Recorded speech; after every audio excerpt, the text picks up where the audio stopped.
car nous sommes en 2014.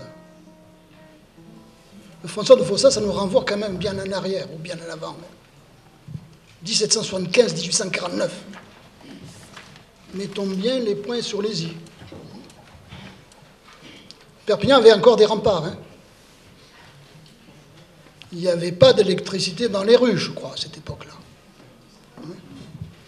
Il y a certains bruits qu'on entend aujourd'hui qu'on n'entendait pas à l'époque. Cela dit, je vais essayer de vous en parler un petit peu, mieux. Mais je ne pourrai pas vous dire grand-chose. Parce que c'est un personnage immense, à multiples facettes, et à facettes très enrichissantes, et trop nourrissantes pour celui ou celle qui les découvre. Ce que je veux dire en léger préambule, c'est que personnellement, qui ne suis pas de Perpignan, je suis très flatté de me trouver dans cette maison d'art et de culture, dans cet édifice de banquiers, dans ce lieu qui a reçu des Habsbourg, qui a reçu des Bourbons, des républicains et même des francs-maçons adon-iramites. Tout cela aussi, c'est pour se projeter en arrière ou en avant. Soyons sérieux. L'annonce qui a été faite de cette rencontre a été faite sur une amputation. On a rayé, on a biffé, on a dissous, on a fait disparaître la référence militaire. Or, François de Fossat, musicien, n'existe pas sans sa carrière de militaire. De même, on a biffé un autre aspect, par lequel il était internationalement connu, celui de Haydn de la guitare. Pourquoi a-t-on fait disparaître cette référence? Car c'est avec cette référence qu'on peut comprendre le plus rapidement possible la dimension internationale et planétaire de François de Fossat. Bon, mais tout ça, c'est pour faire de la provocation. J'aime faire de la provocation et même de l'interpellation et être moi-même interpellé. Mais ayez bien en tête cette référence à Haydn, Franz Joseph Haydn. C'est important. C'est important parce qu'il vivait du temps de François de Fossat. Allez, je lâche une petite anecdote. Pas une petite anecdote, c'est un fait historique. François de Fossat, bon, si on fait un récit plus chronologique et plus précis de sa biographie, de son histoire, on serait amené à le dire. François de Fossat a été du côté de Cadix. Et il a été du côté de Cadix à une époque où la ville de Cadix, enfin les autorités religieuses de la ville de Cadix, avaient demandé à Haydn une œuvre pour la Semaine Sainte. Et pas n'importe quelle œuvre. Les 7 dernières paroles du Christ sur la croix. Monsieur François de Fossat, le jeune François de Fossat, peut-être avait déjà entendu parler de Haydn. Certainement, si on considère qu'il était déjà érudit en matière de musique et de guitare accessoirement.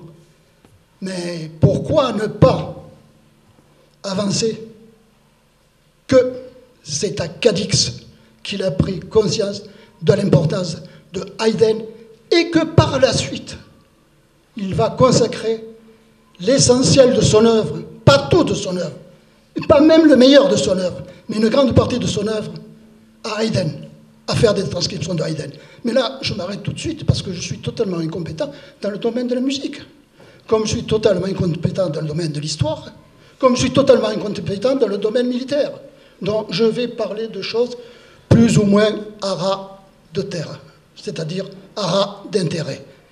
Je voudrais dire pourquoi ce 31 août 2014 est un anniversaire important à certains d'entre nous, je veux dire parmi ceux qui s'intéressent depuis déjà quelque temps à de Fossat. Bien sûr parce que c'est l'anniversaire de sa naissance, pas loin d'ici, tout près d'ici, avec un baptême non loin d'ici aussi. Mais il y a plus.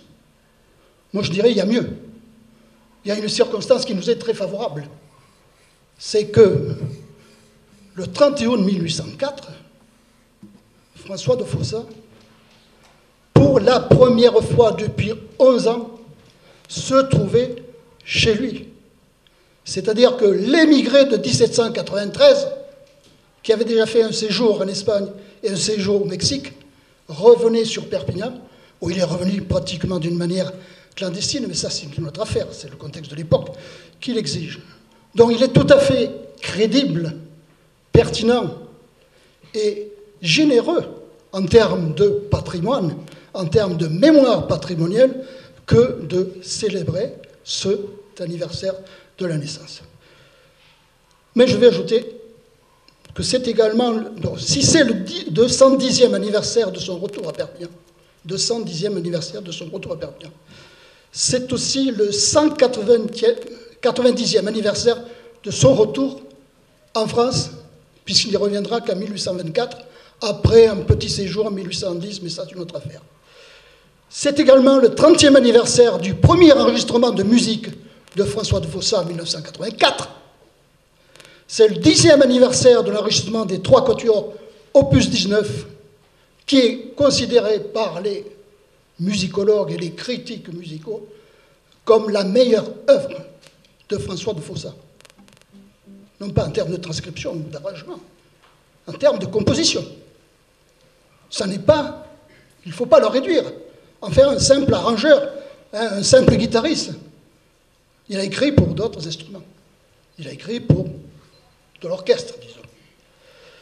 C'est également le 10e anniversaire, notre ami Marie y a fait allusion, du premier colloque international, et réellement international, non pas de gens qui vivaient à Perpignan, qui se sont regroupés ce jour-là à Palau d'Elvire, de gens qui sont venus à leurs propres frais, tout simplement stimulés par l'idée d'un colloque sur de Fossat, des États-Unis, d'Angleterre, ça a été dit, d'Allemagne, etc., etc. Et c'est également, ça n'est pas encore un anniversaire, mais c'est bien de le marquer, cette année 2014 a vu l'apparition du dernier CD sur François de Fossat par un jeune, il est très jeune, par un jeune guitariste norvégien, sorti au mois de mars-mai de cette année. Je ne vous dirai pas le nom parce que j'arrive très difficilement à le prononcer, mais non, s'il y a quelqu'un qui connaît le norvégien, ce sera avec plaisir.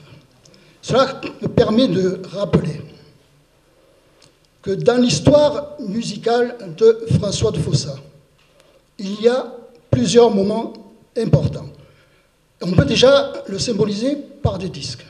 Il y a celui-ci qui est le dernier, mais il y en a un qui est, comment dire, plus que symbolique pour nous, Perpignanais, qui est celui de notre artiste François de Fossat, par Ortiz, qui est l'un des premiers CD consacrés tout de même au maître de Perpignan et au Haydn de la guitare. Et le premier CD, pas le premier album, il n'y a que Jean Fonesco puisqu'il a de Simon Wimberg, une œuvre essentielle qui n'a pu exister que grâce à celui que personne n'oublie jamais de citer, à juste titre, Matania Ophé. Matania Ophé, je ne sais pas si ça vaut la peine qu'on en parle trop, parce qu'il est tellement immense qu'on le réduirait, on en ferait un simple éditeur de musique, un simple guitariste amateur, alors qu'il est beaucoup plus que tout ça.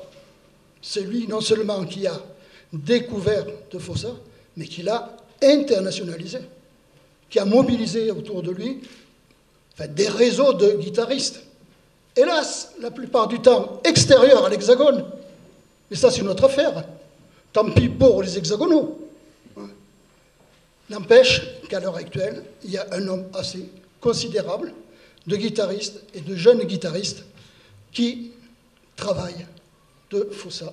La preuve, le petit jeune, sans doute se fâcherait-il, que je vous ai présenté. 3 disques qui peuvent déjà symboliser une itinéraire. Il y en a beaucoup plus. Hein, il y en a beaucoup plus. Ça, c'est pour aller vite. Si vous voulez en savoir plus, on essaiera de vous en dire plus tout à l'heure. Je voulais remarquer aussi autre chose. En termes de date et en termes d'internationalisation de la valeur de Fossa. Car c'est difficile lorsqu'on découvre quelqu'un qui a été oublié, quelqu'un qui n'a même pas été fossilisé, mais qui a été oublié. Hein, il y a pas mal de musiciens contemporains de Fossa qui, eux, ont été fossilisés et que personne n'a redécouvert, hein, qui sont dans les couches généalogiques de l'oubli. Hein. Ce n'était pas son cas. Mais n'empêche qu'il fallait faire connaître la valeur musicale de ce compositeur. Alors cela s'est fait, à mon sens, mais là il y a des personnes plus avisées que moi, dans le domaine de l'histoire de la guitare et de l'histoire de la musique tout court. Pour moi, il y a 3 grands moments. Le premier moment, c'est le grand festival de Cuernavaca dans l'État mexicain de Morelos, où Mataño Fe, pour la première fois, a diffusé tout ce qu'il savait, tout ce qu'il avait déjà fait, produit sur de Fossa, et donc l'a fait connaître, sans doute sur un malentendu, parce qu'il pensait qu'il avait réellement à voir en tant que créateur, en tant que compositeur, en tant que musicien, avec le Mexique. Or, il y a très peu de traces du musicien de Fossa au Mexique. Hein. Ça ne veut pas dire qu'il n'y ait pas eu une présence musicale de Fossa au Mexique. Deuxième acte, ça c'était en 1994. Deuxième acte, eh bien c'est Palo del Vidre. C'est Palo del Vidre à cause de tout ce que je vous ai dit, ou pas, tout ce que je vous ai dit tout à l'heure, de rassemblement de personnalités du monde de la musique, de la guitare, dans un petit village qu'aucun d'entre eux ne connaissait, et en plus dans quelque chose qui passait pour être un château, mais qui n'a été qu'une dépendance. Mais en fait, ça a été un succès phénoménal. Et date tout aussi importante, alors là, seuls les spécialistes peuvent le connaître, c'est la grande convention, je sais pas comment on dit, de la recherche en culture guitariste du lac de Constance. C'est une biennale où se retrouvent tous les amoureux et tous les chercheurs dans le domaine de la guitare. Où, dans la deuxième de cette convention, ont été faites des révélations par un chercheur, lui, Castian, Luis Bresso de Montiano, qui a découvert des partitions de Fossa, qui étaient totalement méconnues, et méconnues de Mataño Fe, entre autres. Et j'ajouterai un 4e acte à cette promotion internationale, à ce geyser. C'est ce qui se passe, qui démarre aujourd'hui et qui va se prolonger durant toute l'année prochaine. Bon, ben là, je donne un peu, peut-être trop d'importance au Fossa musicien, moi. De quoi je me mêle, hein, parce que de Fossa, je vous ai dit que c'était gigantesque, parce que ben, c'est d'abord un homme.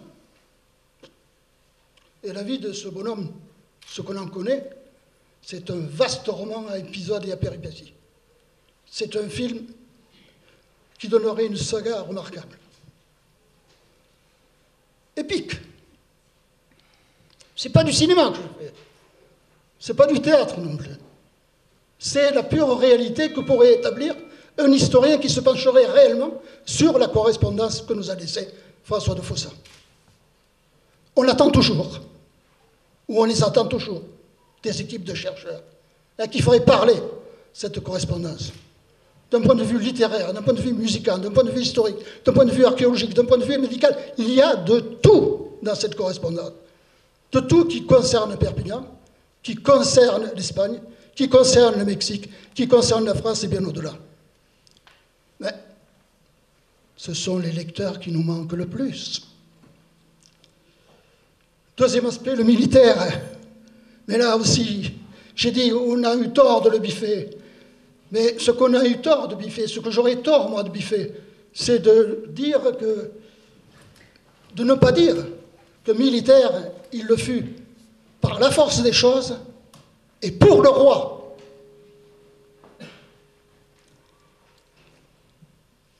troisième aspect, le musicien vers lequel je m'étais dirigé tranquillement, là, à petits pas, tout simplement pour dire, attention, tout à l'heure, le nom de Haydn a été évoqué, ne le portez pas à la hauteur d'un Haydn. Haydn fut un grand compositeur professionnel.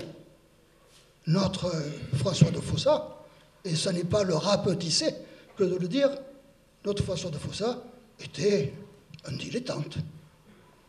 Peut-être qu'à tel ou tel moment, il en existe des traces dans sa correspondance, il avait eu envie de faire musique son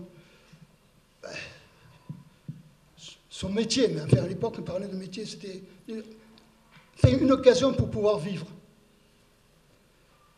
Mais il ne le fit pas. Il ne l'a pas fait. Donc, il n'a pu faire de la musique. Moi, je dirais, à l'ombre des casernes, et c'est là où on retrouve la carrière et la vie militaire. Sans ces casernes, sans ces garnisons, sans son évolution, disons, militaire, surtout en France, il n'aurait peut-être pas laissé les pièces qu'il a pu laisser, et toutes les pièces qui sont peut-être encore dispersées, que personne n'a pu encore rassembler, y compris à Perpignan, où il y en a peut-être certaines qui sommeillent, qui dorment, qui végètent, enfin, je ne sais pas quels sont les insectes qui bouffent les feuilles de papier. Voilà. Non, il y a peut-être certaines archives de familles perpignanaises des partitions de Fossat. Vous voyez que c'est un monsieur où il y a beaucoup de choses. Alors, le mieux, ce serait de savoir dans quel domaine vous préféreriez en savoir un peu plus. Moi, ce que je voudrais vous dire, c'est ceci. M'approchant de François de Fossat, bien sûr que je découvre un interprète, enfin un interprète, oui, puisqu'il y a des traces où il nous dit très bien qu'il joue, il n'y a pas de problème. Donc, il a interprété, il n'a peut-être pas donné de concert, mais il a pincé de la guitare, comme il dit. Il pinçait de la guitare. Bon, et le compositeur, il y a un aspect aussi dont il parle, qu'il s'est retenu de faire, mais à certains moments, il a presque été obligé de le faire, de copiste de musique. Et lui-même dit qu'il a été félicité parce qu'il le faisait fort bien. Il avait une belle façon de copier la musique. Et là, j'en profite, et je pense déjà l'année prochaine, pour vous faire une grande révélation, parce que c'est une grande révélation. À Cadix, ce monsieur de Fossat, qui revient, cette fois-ci, du Mexique,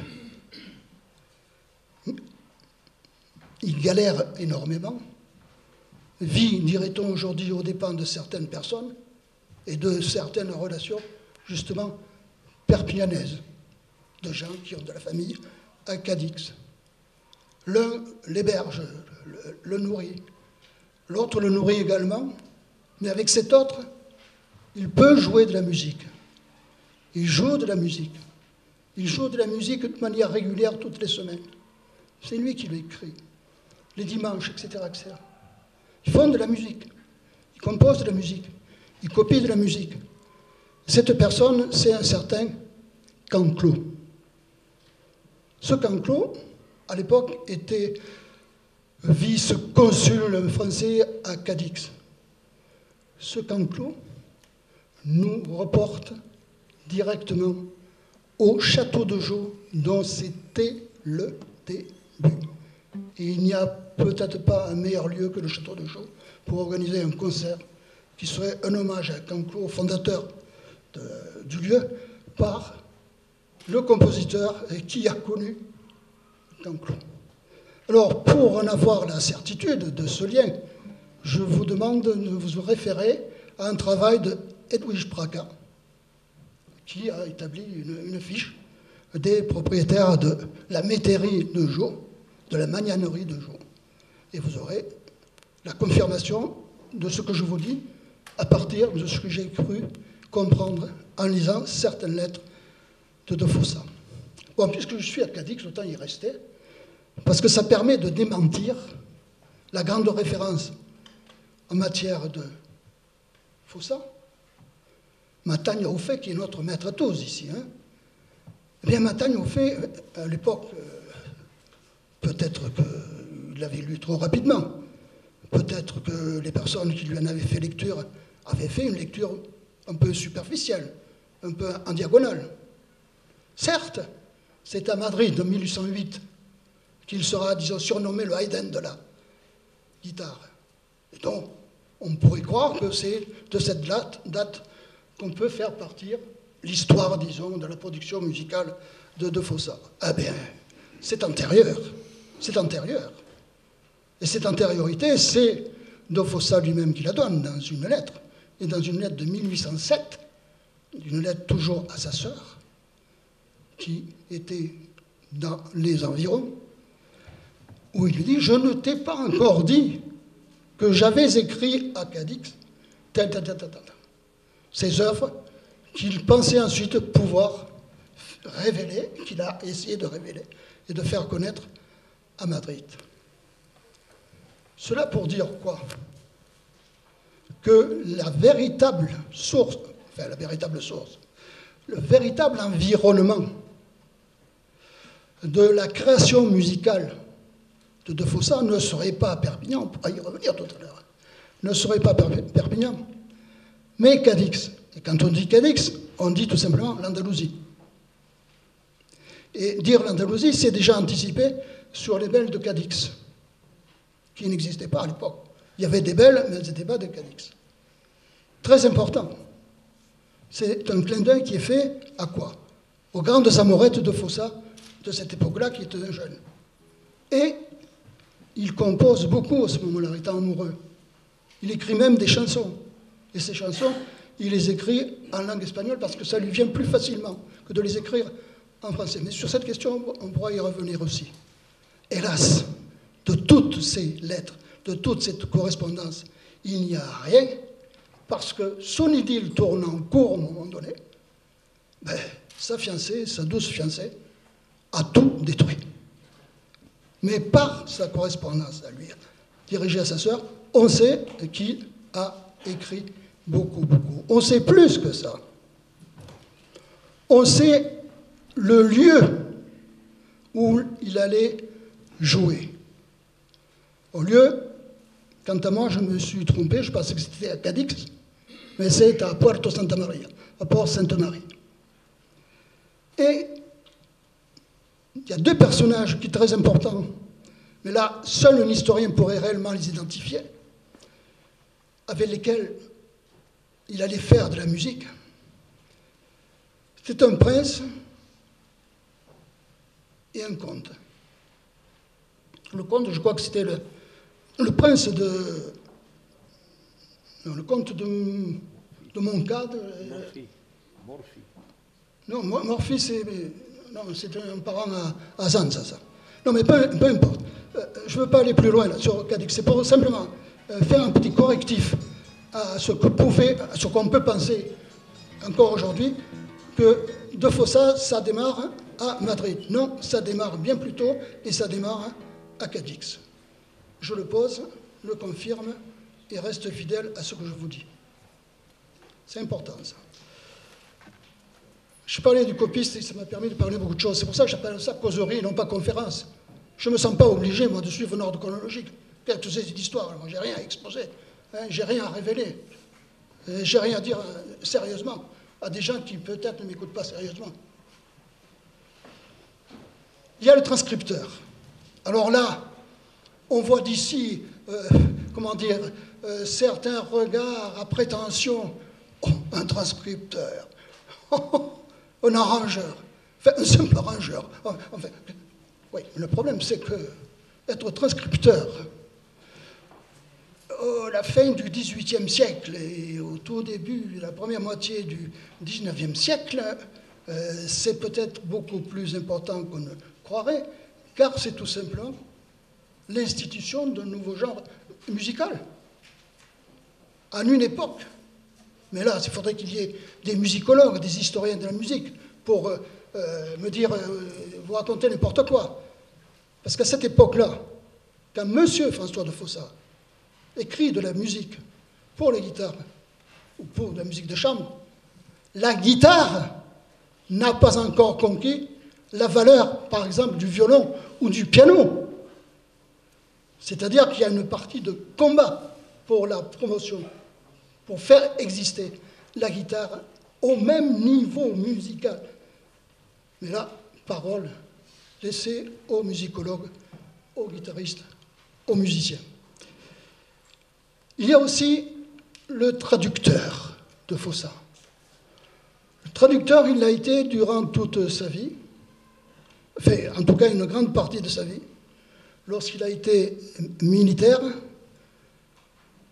lorsqu'il a été proche du vice-roi du Mexique, qui aura été son précepteur d'une certaine manière, et son père de substitution, lui-même le laisse l'écrit, à d'autres moments.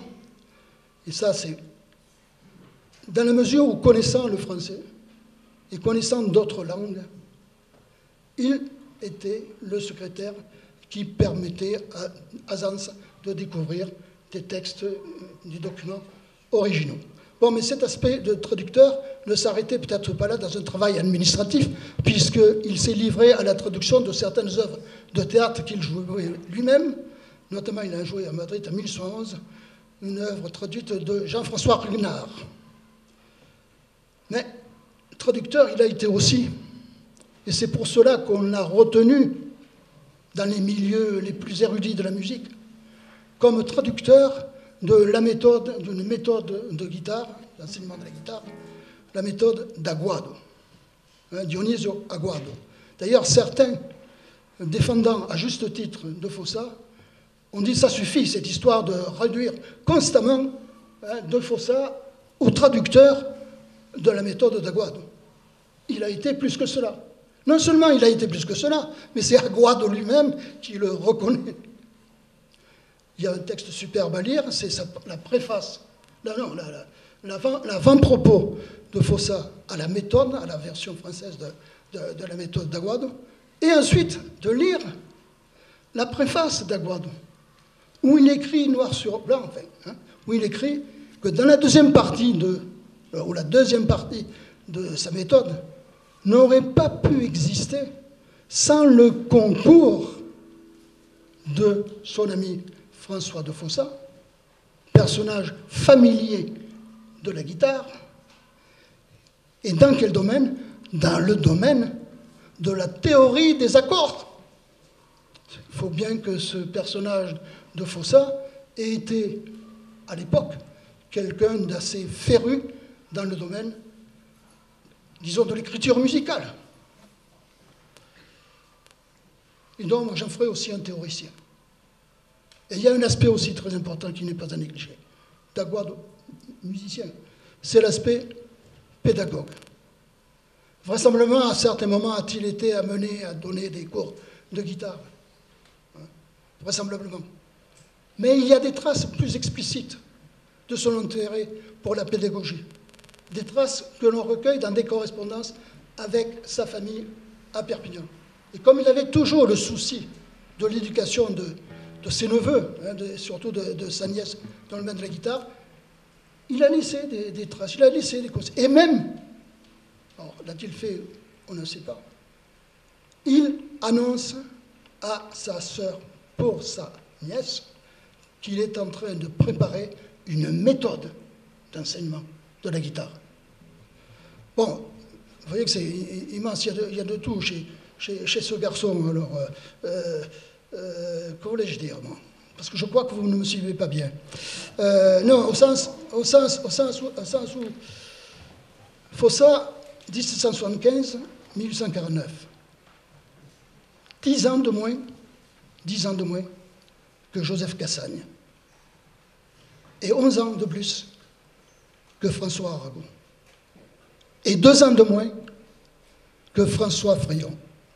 François Frion, son grand ami d'enfance, cet ami qu'il retrouvera à Paris, cet ami avec lequel il essaiera de négocier une place à Paris, de le remplacer à Paris, ce qui lui aurait évité d'être militaire. Et François Frion s'y refusa. François Frion, né dans la même rue que François de Fossat, à savoir rue Napincarda. Ils ont fait les mêmes études, pratiquement. L'un choisit le camp patriotique, l'autre le camp de l'émigration. Mais deux amis. Alors ce François Frion, vous allez dire, mais qu'est-ce qu'il vient faire ici? Et François Frion me paraît, moi, très important, dans un hommage, dans une promotion de François de Fossat. D'une part, parce que c'est un lien évident avec un autre Perpignanais, qui retrouve à Paris, quand lui-même s'installe à Paris, mais surtout, parce que François Frion existe toujours à Perpignan. Il est à Perpignan. Il est visible à Perpignan. Il est visible 2 fois à Perpignan. Je sais, le musée Rigaud est fermé actuellement. Je sais. Mais vous avez 2 tableaux représentant François Frion au musée Rigaud de Perpignan. Ensuite, il peut y avoir des débats sur la qualité de ces tableaux. Ça, c'est une autre affaire. Mais il y a 2 œuvres que je considère, moi, remarquables, qui mettent François Frion en évidence. L'une où il est représenté en incroyable. Hein, c'est une œuvre d'un peintre, je ne sais pas, qui s'était intéressé à la Révolution française, un peintre qui avait suivi des combats militaires, un peintre originaire de Carcassonne, enfin, dont le nom ne revient pas, mais peu importe. Hein. Et ensuite, le 2e tableau, c'est Frion sortant du bain et ramassant ses vêtements, qui est une œuvre de Vien le Jeune. Alors pourquoi je parle de cette œuvre que les historiens d'art radicaux rejettent forcément dans l'oubli, quoi, hein, sous la poussière, allez. Tout simplement parce que en 1804, Frion, lui, est au cœur du premier salon à Paris, au Louvre. Et François de Fossat est à Perpignan. Et l'un et l'autre s'ignorent. Et cette rencontre comme ça, que je trouve très, très belle, l'image de François Frion au Louvre, et clandestinement François de Fossat à Perpignan, ça me paraît plus que surréaliste. C'est magnifique. Je crois même que sur le plan de la musique, on ne s'est pas tout à fait bien entendu. François de Fossat, 1775 et 1849. 42 ans de moins que Joseph Haydn, 1732-1809. Et 22 ans de plus que Franz Schubert, 1797-1828. Et 28 ans de plus que le musicien référence dans l'histoire musicale de la France de ce moment-là, Hector Berlioz, qui lui-même s'est intéressé à la guitare. Et à partir du moment où Hector Berlioz s'est intéressé à la guitare, on a pu assister à une dignification de la guitare comme instrument dans les ensembles de musique de chambre. Jusqu'à Berlioz, c'était beaucoup plus ardu, beaucoup plus difficile. Et là, les lecteurs en trouveraient des signes, des confirmations, en lisant Fétis. Bon, mais là, je crois, je commence à en avoir beaucoup dit, mine de rien. Et peut-être que l'heure est passée. Non, je voudrais ajouter quand même quelque chose avant que la question ne soit posée. En 1793, après que Louis XVI ait été décapité, et que de Fossat et son oncle et d'autres membres de sa famille aient franchi, disons, pour aller vite, les Pyrénées, quel âge est-il? Il est jeune, mais pas si jeune que ça. 1775, 1793, ça nous fait dans les 16, 17, 18 ans. Bon, ce garçon, il a peut-être déjà reçu une formation musicale à Perpignan. Peut-être par, je ne sais pas, des musiciens ambulants, ça existait les musiciens ambulants. Peut-être auprès de certains militaires, parce que c'est une époque où il y avait énormément de militaires à Perpignan et que ce n'était pas les secteurs les plus rétrogrades de la société à ce moment-là. Mais qu'il y avait aussi des grandes familles. Perpignan, et ça a été admirablement étudié par Céline Sala, connaît un rapport à l'époque des Lumières qui n'est pas à négliger. Et le fétiche dont je parlais tout à l'heure, dans un numéro de sa revue, le signale l'intérêt que Perpignan a toujours eu pour la musique. Donc, on peut penser que les premiers rudiments de formation musicale, de Fossa les a eus à Perpignan. Alors, cela n'est peut-être pas tout à fait établi, mais cela est suggéré avec beaucoup de précision et de sérieux par un grand historien de la musique et de la guitare catalane, qui s'appelle Mangado, qui met en rapport avec François Borja de Riquer, Francisca Borja de Riquer, qui sera plus tard marquis de Benavent, et qui laisse entendre que peut-être il y a eu une rencontre entre les deux. Mais Borja de Riquer est plus âgé, 7 ans de plus, que de Fossa. Mais ils ont pu se rencontrer. Et ils ont pu se rencontrer où? Ben dans l'entourage des gens, des grands qui ont pu fréquenter. Bon, ceux qui avaient été plus ou moins imprégnés par de Mailly, le maréchal de Mailly. Là où il se passait des choses quand même intéressantes, là où il y avait une certaine attitude à l'égard de la nouveauté, disons, hein, de ce qui venait d'ailleurs, sans qu'on précise ça, c'est ailleurs. Alors cela est assez appuyé par ce qu'a découvert cet historien, qui a découvert que de Fossa. Borja de Riquer prenait des cours de guitare à Perpignan, puisqu'on avait trouvé des relevés de paiement de cours. Et, détail aussi important, le père de Fossa, avant de disparaître, car il disparaît l'année de la Révolution, en 1789, après l'automne 89, avait été l'avocat de la famille de Mailly et d'une certaine aristocratie ou une bourgeoisie s'aristocratisant de cette époque-là. Donc, la rencontre entre les deux, entre l'aîné et le cadet, est plausible. Autre fait, apparemment, la sœur de François de Fossa, dont je n'ai pas encore parlé, qui était son aînée, et qui était depuis la mort de la mère de Fossa, sa mère de substitution, et plus que ça, si vous lisiez les lettres, vous vous en persuaderiez, avait des liens très forts avec certaines familles aristocratiques de l'autre côté, de Barcelone notamment, dont avec la famille Borja de Riquer. Et il y a des traces de commissions que l'on fait de Perpignan à Barcelone, de Barcelone à Perpignan. Et Fossa, dans ses lettres, il l'appelle Benavent.